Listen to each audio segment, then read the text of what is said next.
നമ്മൾ 105 രൂപ കൊടുത്താൽ പെട്രോൾ അടിക്കുന്നത്. അത്രയും കൊടുക്കേണ്ട ആവശ്യം നമുക്കുണ്ടോ? അത്രയും കൊടുക്കേണ്ട ആവശ്യം നമുക്കില്ല. അപ്പം നമ്മൾ ചോദിക്കണം സ്വയം എന്തേ ഒരു സമരം ഇല്ലാത്തത്?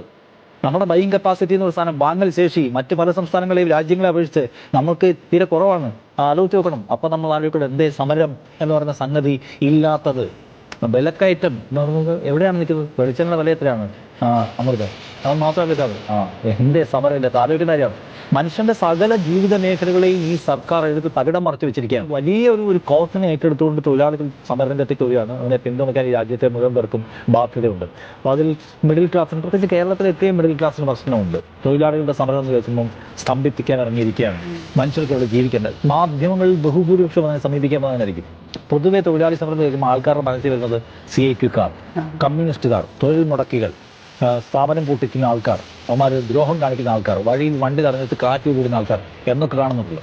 എന്നാൽ അത് സമരങ്ങളോടൊരു പുച്ഛം പൊതുവെ മിഡിൽ ക്ലാസ്സിനും അപ്പുറം മിഡിൽ ക്ലാസ്സിനും രൂപപ്പെട്ടു വന്നിട്ടുണ്ട്. അതുകൊണ്ട് അത് സൃഷ്ടിക്കുന്നതിൽ മാധ്യമങ്ങൾക്കും ചെറുതല്ലാത്ത പങ്കാളിത്തമുണ്ട്. പ്രിവിലേജായ മനുഷ്യന്മാർക്ക് പൊതുവെ അത് കാണുമ്പോഴുള്ള അസുഖം കൂടുതൽ. പക്ഷെ നമ്മൾ എവിടെയാണ്? സമരം ചെയ്ത് ഉണ്ടാക്കിയ രാജ്യമാണ്. സമരത്തോട് നമ്മുടെ തിരിച്ചുപോയി. നമ്മൾ അവകാശങ്ങൾ മുഴുവൻ ഉണ്ടാക്കിയത് സമരം ചെയ്തിട്ടാണ്. അപ്പോൾ സമരം ചെയ്യുക എന്ന് പറയുന്നത് മനുഷ്യന്റെ അതിജീവനത്തിന് പ്രധാനമാണ്.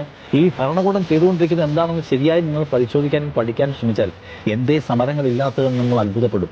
നമ്മൾ ആലോചിച്ച് നോക്കണം. നമ്മൾ 105 രൂപ കൊടുത്താൽ പെട്രോൾ അടിക്കുന്നത്. അത്രയും കൊടുക്കേണ്ട ആവശ്യം നമുക്ക്